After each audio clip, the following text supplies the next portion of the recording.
नमस्कार दोस्तों, welcome to Satyam blog. आज हम यहाँ निफ्टी को देखेंगे। निफ्टी में 345 पॉइंट की गिरावट, अराउंड 1.5%। तो ये एक्सपेक्टेड था क्योंकि हमने फ्राइडे सेशन में देखा था 700 पॉइंट डाउ गिरा था, तो उसका इम्पैक्ट तो पड़ना था।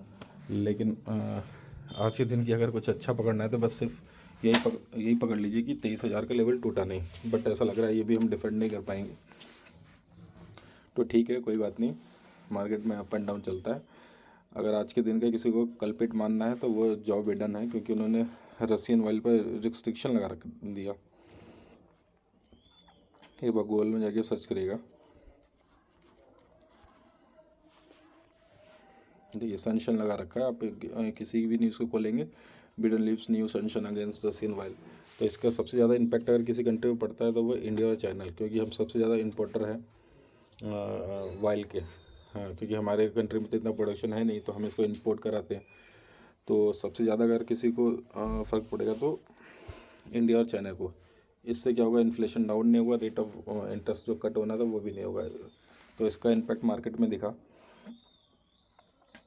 और दूसरा रीज़न पकड़ना है तो एसबीआई ने जीडीपी ग्रोथ का प्रेडिक्शन किया है, जो हमने डाउनग्रेड हो गया। जीडीपी ग्रोथ,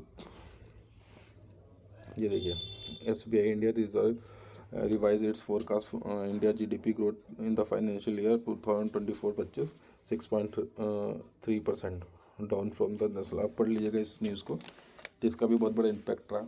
अगर इंडिया को 7% का जीडीपी ग्रोथ अगर लाना है तो सबसे पहले उसे टैक्स स्लैब में बदलाव करना पड़ेगा। विदाउट टैक्स स्लैब में बदलाव की ये पॉसिबल ही नहीं है। तो अभी बजट भी है, तो देखते हैं अभी क्या होता है इसमें। वैसे तो एक्सपेक्टेशन कम ही है, फिर भी देखते हैं, कुछ भी हो सकता है। और तीसरा रीज़न देखना है तो ट्रम्प तो मेरे ख्याल से किसी को बताने की ज़रूरत नहीं है वो किस हिसाब से बोलते हैं, कितना बड़बोलापन बोलते हैं। अभी से 20 तारीख को वो ऑफिशियली प्रेसिडेंट बनेंगे, तब पता चलेगा कि वो मतलब ऐसा, मतलब मेरा अपना वो है कि वो पूरी मार्केट हिला के रख देंगे। तो अभी सब उसी का वेट कर रहे हैं कि देखते हैं क्या होता है। लेकिन ट्रम्प के आने के बाद मैं इतना जरूर बोल सकता हूँ, कुछ ना कुछ बहुत बड़ा होगा, जिससे मतलब सारे कंट्री को फ़र्क पड़ेगा। इंडिया पर तो खैर पड़ेगा ही, लेकिन सब पर पड़ेगा। तो ये भी देखना एक बहुत एक्साइटमेंट रहेगा इसका भी। और ये आज एफआई का डेटा देखते हैं। एक कुछ चीज़ हमें और देखना होता है, एफआई डेटा, तो हम देख लेते हैं।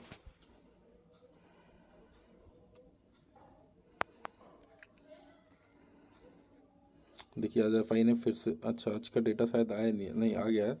12,000, आप ये देखिएगा ना, 12,067 करोड़ की बिकवाली की है एफ आई ने, सॉरी डी आई ने, और एफ आई ने की है 15,000 समथिंग की। तो आप सोच लीजिए कितने वो लगातार बिकवाली करते जा रहे हैं। तो इसका भी इम्पैक्ट है इंडियन मार्केट पे।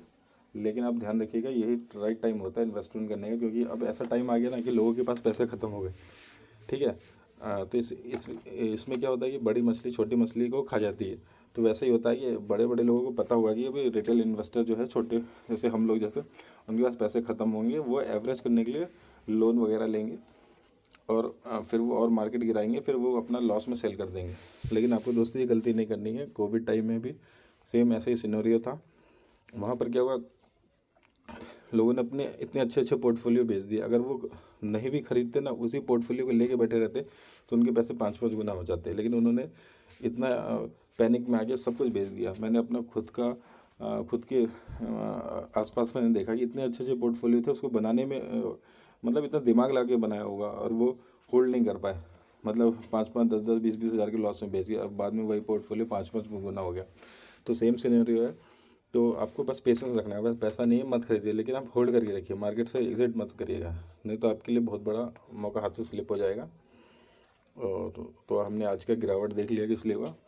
अब देखते हैं कल क्या होता है। वैसे कोई उम्मीद तो है नहीं, लेकिन फिर भी देखेंगे। देखिए 20 तारीख तक तो ऐसे भी अनसर्टेनिटी बनी हुई है, अगर ट्रम्प को प्रेसिडेंट ऑफिशियली प्रेसिडेंट चेयर पर बैठेंगे। लेकिन एक चीज़ और है, अगर आप मेरे हिसाब से पूछेंगे ना, तो ट्रम्प कम और एलन मार्क्स ज़्यादा प्रेसिडेंट लगेंगे, क्योंकि ट्रम्प को जिताने में एलन मार्क्स ने बहुत हेल्प किया। आपको पता ही होगा, अगर आप एक्स उनका यूज़ करते हैं, तो वहाँ पर कितना उन्होंने पोस्ट डाला था ट्रम्प को रिलेटेड। तो मुझे ऐसा लगता है कि ट्रम्प से ज़्यादा अब एलन मार्क्स प्रेसिडेंट होंगे। देखिए वो अब होंगे तो ट्रम्प ही, लेकिन जो दिमाग चलेगा वो पीछे से वो एलन मार्क्स का ही चलेगा। ये मेरा पर्सनल है, जो मैंने ऑब्जर्व किया है, बाकी आपका अपना है। तो ये रीज़न था मार्केट गिरने का। अब आप होल्ड करिए अगर आपके पास पैसे हैं। वैसे मार्केट में एक सबसे बड़ा जो ड्रॉबैक है यही होता है कि लोगों के पास, मतलब जब गिरावट आती है तो लोगों के पास पैसे ही ख़त्म हो जाते हैं। ये जेन्युइन रीज़न है, सबके साथ होता है, मेरे साथ भी होता है, आज भी होता है। मार्केट में इतना टाइम हो गया, लेकिन ठीक है, आपको बेचना नहीं है, होल्ड करके रखना है। आज तो बहुत अच्छी खासी गिरावट हुई होगी पोर्टफोलियो में। मेरा खुद का पोर्टफोलियो 4% डाउन है, तो ठीक है, देखते हैं। आज नहीं तो कल मार्केट ऊपर जाना है।